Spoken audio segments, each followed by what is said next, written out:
Hello friends, welcome to CA centre. हम यहाँ पे डिस्कस करने जा रहे हैं एक मैपिंग का टू दी पॉइंट में डिस्कस करेंगे। न्यूज में क्या है इसके बारे में हम बात कर लेते हैं। देखिए, एडीबी एशिया डेवलपमेंट बैंक एक बैंक है जिसका हेडक्वार्टर मनीला फिलीपींस में है। इसको 1960 में इस्टेब्लिशमेंट किया गया। अभी इसका एक प्रिडिक्शन आया है कि इंडिया की इकोनॉमिक ग्रोथ को लेकर के इसने जो पहले अपना प्रिडिक्शन दिया था उसके बाद एक दूसरा प्रिडिक्शन दिया है कि इंडिया की इकोनॉमी जो कि कम ग्रोथ करेगी। सपोज करिए उसने पहले कहा था 2-3 महीने पहले कि इंडिया की इकोनॉमी जो ग्रोथ करेगी वो 7% से करेगी, या फिर जो अभी बोला है तो इसने कह दिया कि लेस देन 7% या 6% से ग्रोथ करेगी। ठीक है, क्यों ऐसा कहा है और इसके पीछे क्या ऑब्जेक्टिव हो, एशिया डेवलपमेंट बैंक कैसे काम करती है, इस चीज को लेकर हम बात करेंगे। सबसे पहले मैं देखिए ये बताना चाहता हूं, अगर किसी ग्रोथ या डेवलपमेंट की बात की जाती है तो उसके जितने डायमेंशन होते हैं उसके विकास के लिए उसको हम एनालिसिस करते हैं। स्पेशली अगर इंडिया की इकोनॉमी की बात करते हैं कि इंडिया की इकोनॉमी कैसे ग्रोथ करेगी, तो हमारे दिमाग में पहला सबसे चीज जो आती है बेस्ट मानसून। इंडिया का मानसून बेटर होना चाहिए, तो आपके दिमाग में आएगा इंडिया का मानसून और इकोनॉमिक ग्रोथ से क्या रिलेशन है। दोस्तों, रिलेशन कैसे?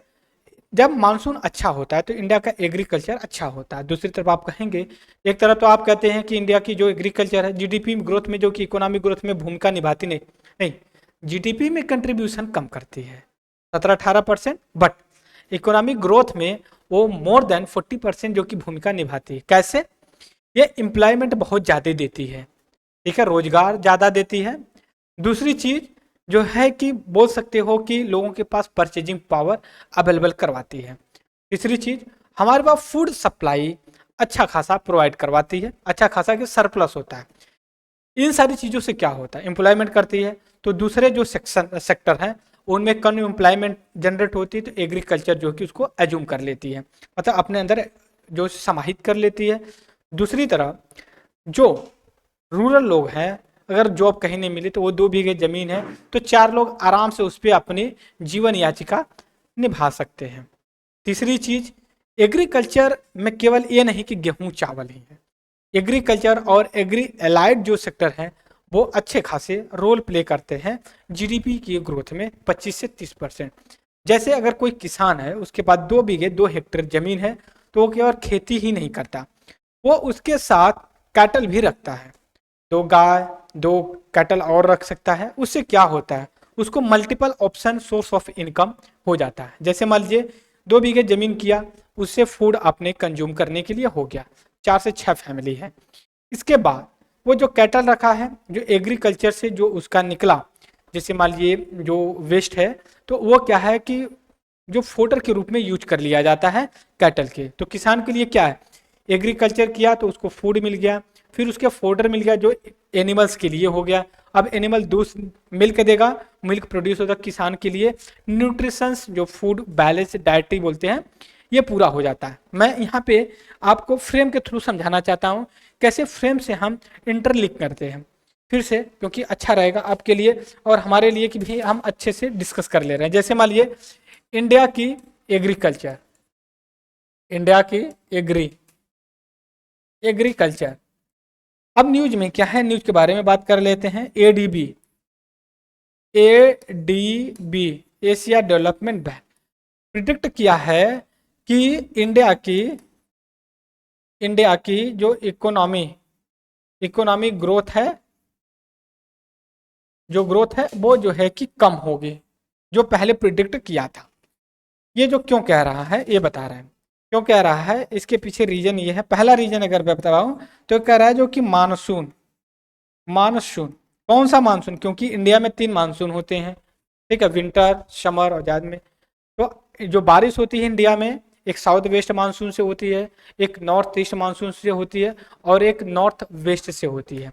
जो साउथ वेस्ट मानसून होता है ये जो कि अच्छा खासा रोल प्ले करता है एग्रीकल्चर में, और 70% जो है कि आप इरिगेशन प्रोवाइड करवाता है। तो ये कह रहे हैं कि जो साउथ वेस्ट मानसून लार्जली जो है कि कवर करता है, ये कहीं ना कहीं फेल्ड है और ये इल नीनो के इन्फ्लुएंस में आ गया, इसलिए कम। तो इससे क्या है कि हमारी एग्रीकल्चर में, फिर यहाँ से थोड़ा सा स्क्रॉल करता हूँ आपको, फिर ये कह रहे हैं कि इससे फेल होने से जो इंडिया की एग्रीकल्चर है, कृषि जो है, ये कहीं ना कहीं ग्रोथ इसकी कम हो जाएगी। क्यों? क्योंकि जो मानसून है ये फेल हो गया है।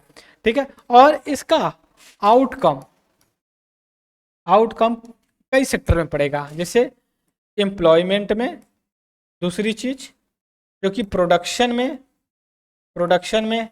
ठीक है, तो उससे क्या होगा, फूड सिक्योरिटी को प्रॉब्लम आएगी। बात समझ रहे? और उसके बाद डिमांड भी कम हो जाएगी। जो मतलब बोल सकते हो आप, जो फार्मर्स हैं उनके पास पैसे की कमी होगी, तो वो ज़्यादा डिमांड नहीं कर पाएंगे, तब उनको जो कि दिक्कत हो जाएगी। इन सारी चीज़ों को देखते हुए कह रहे हैं कि प्रिडिक्शन। दूसरी चीज़ अगर आगे ये बात कर रहे हैं, ये कह रहे हैं कि जो प्राइवेट इन्वेस्टमेंट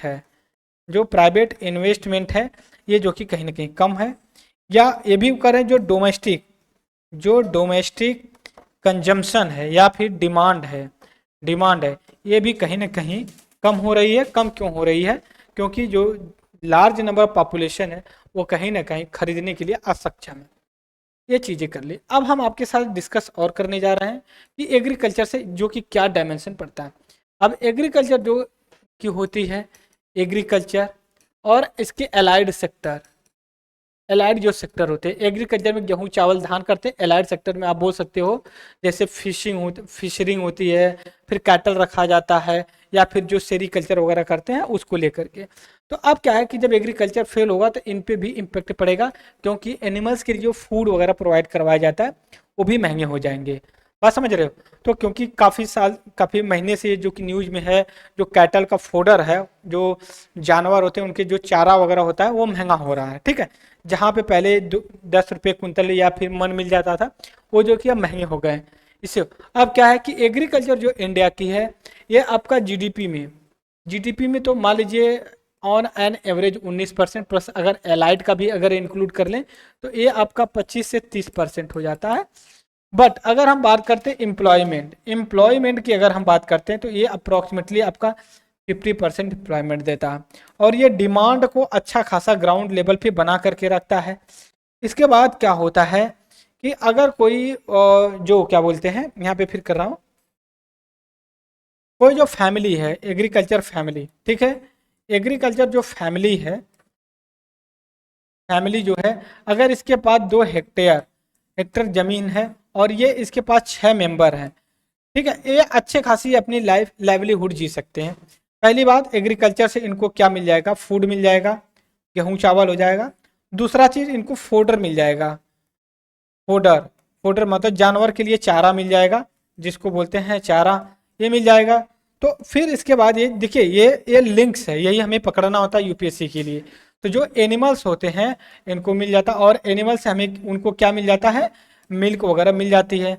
तो इनसे मिल्क अगर मिल जाती है तो इनको पहली बात तो देखिए हेल्थ की प्रॉब्लम नहीं होगी।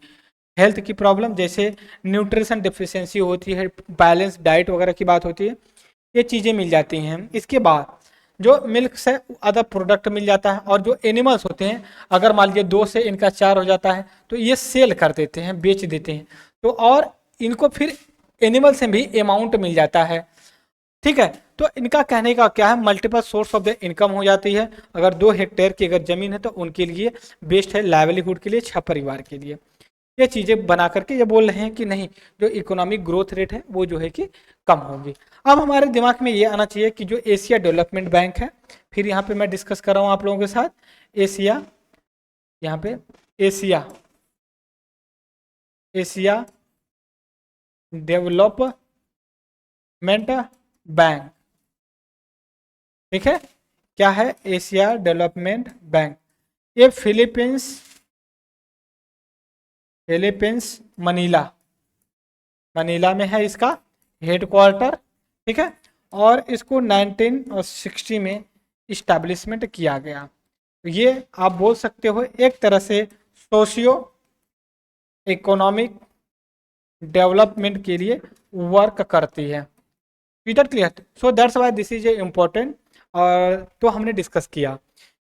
इसके बाद मैं चलता हूँ मैपिंग में, आपको दिखा देता हूँ, क्योंकि मैपिंग तो हमारा एक रामबाण है हमें किसी चीज़ को समझने के लिए। ठीक है, यहाँ पे मैं आपके साथ मैपिंग में डिस्कस करूँगा। मैपिंग में जो आपके सबसे पहले ये पता होना चाहिए कि ये वास्तव में कहाँ पे है एशिया कॉन्टिनेंट का एरिया। हमने कई बार डिस्कस किया, फिर भी डिस्कस करें। ये जो मैंने ग्लोब पे खोल रखा है, ये आपका पूरा एशिया का मैप है। तो आप बोल सकते हो एशिया डेवलपमेंट बैंक, ठीक है। अब न्यूज में रही है क्योंकि इंडिया की इकोनॉमिक प्रिडिक्शन को प्रिडिक्ट किया है। अब हम देखेंगे इसका हेड क्वार्टर कहाँ पे है, हम इसको देख लेंगे। और इस्टेब्लिश 1966 में किया गया। तो इसका सबसे पहले हेड क्वार्टर देखेंगे साउथ ईस्ट एशिया में है। तो आपके दिमाग में आएगा रियल में साउथ ईस्ट एशिया का कहाँ पे है पूरा लोकेशन। तो ये आप देखेंगे इंडिया के जो यहाँ से बॉर्डर लग रहा है, ठीक है, ये वाला जो बॉर्डर है ये हम कहते हैं साउथ ईस्ट एशिया एरिया है। तो हम और भी अब डिस्कस क्या करेंगे, डिस्कस ये करने वाले हैं कि इसका हेड क्वार्टर जो है फिलीपींस मनीला है। तो यहाँ पे आप देख सकते हो ये फिलीपींस है और मनीला यहाँ पे इसका हेड क्वार्टर है। This is a simple. अब हम आते हैं और थोड़ा सा मैपिंग में डिस्कस कर लेते हैं मित्रों। मैपिंग में क्या डिस्कस करेंगे कि जो फिलीपींस है ये वाटर बॉडी कौन कौन सी लगती है इसकी। सबसे पहले देखिए साउथ चाइना सी से इसका झगड़ा है, चाइना से लेकर के। दूसरी बात आप देखेंगे, आप अगर अपर साइड जाएंगे तो आपका जो कि ईस्ट चाइना सी पड़ जाएगा, तो ऊपर ताइवान भी पड़ जाएगा। और अगर ईस्ट की तरफ अगर आप जाएंगे तो ये आपका पैसिफिक ओशन पड़ जाएगा। इसके बाद हम थोड़ा सा इसका फिजिकल मैप दे लेते हैं तो उसमें और भी चीज़ें क्लियर हो जाएंगी। फिजिकल मैप में देखेंगे पहली बात तो फिलीपींस मनीला यहाँ पे है, साउथ चाइना सी है, फिलीपाइंस की जो सी है ये है, फिर उसके बाद पैसिफिक ओशन है, फिर थोड़ा फिलीपींस से नीचे आएंगे तो ये सूलो सी है, ठीक है, सूलो सागर है, महासागर नहीं है। फिर और नीचे आएंगे सेलेबास सी है। बात समझिए। तो ये फिलीपींस के बारे में हमने डिस्कस किया कि रियल में क्या है। और एक चीज़ और मैं बता दूं, इसका जो लोकेशन है ये ट्रॉपिक ऑफ कैंसर और ट्रॉपिक ऑफ कैप्रिकॉर्न के बीच में पड़ता है, या फिर ये कह सकते हैं 23 डिग्री नॉर्थ साउथ के बीच में, मतलब ट्रॉपिकल रीजन में पड़ता है। किस रीजन में पड़ता है ये ट्रॉपिकल रीजन में पड़ता है। कैसे आप बोलेंगे कि आप ऐसे कैसे मनमन्ना पढ़ा सकते हो, नहीं पढ़ा नहीं रहे, जो इसमें है वही मैं बता रहा हूँ। जैसे अगर आप देखें तो ये वाली जो एरिया जा रही है, ये वाली लाइन ये 23.5 डिग्री नॉर्थ में है। और इसके नीचे भी अगर जाएंगे ट्रॉपिक ऑफ कैप्रिकॉर्न पड़ेगा। लेकिन हम इक्वेटर की बात कर लें, इक्वेटर ये यहाँ पे आप देख सकते हो, ये जो है कि आपका पूरा नॉर्दर्न हेमिस्फीयर में या फिर नॉर्थ ईस्ट हेमिस्फीयर में पड़ता है। इसके लिए भी आप अलर्ट हो जाएंगे तो बेटर होगा। बेटर इसलिए होगा कि ये जो कि आपका कैंसर जा रही है और ये जो कि इक्वेटर जा रही है और यहीं पे आपका फिलीपींस है। तो आप बोल सकते हो कि नियर ट्रॉपिक ऑफ जो है कि आपका कैंसर के पास है। तो ये आपका ट्रॉपिकल टाइप ऑफ क्लाइमेट वहाँ पे पाया जाएगा, मानसूनल टाइप ऑफ वेजिटेशन पाई जाएगी। बात समझ गए। तो आप ये देख सकते हो इसका लोकेशन साउथ ईस्ट एशिया में पड़ता है। आई थिंक हमने सब डिस्कस कर दिया। तो ये हमारा बेसिक डिस्कशन था एशिया डेवलपमेंट से। इसमें हमने एशिया डेवलपमेंट बैंक भी डिस्कस कर लिया, मैपिंग भी कर लिया और एग्रीकल्चर का भी थोड़ा सा डिस्कस कर लिया। तो ऐसा डायमेंशन होना चाहिए हमारे पास कि हम जो है कि अपने कंपटीशन, अपने प्रिपरेशन को और भी लग्जूरियस या फिर बोल सकते हो कॉम्प्रिहेंसिव बना सकें। कोई भी डाउट, कोई भी फैक्ट्स में आपको मिसअंडरस्टैंडिंग हो तो कमेंट बॉक्स में जरूर डालिए, मैं इसको रिप्लाई जरूर करूँगा। राइट। तो इस लेक्चर में इतना ही। Thank you very much discussion. जय हिंद, जय भारत।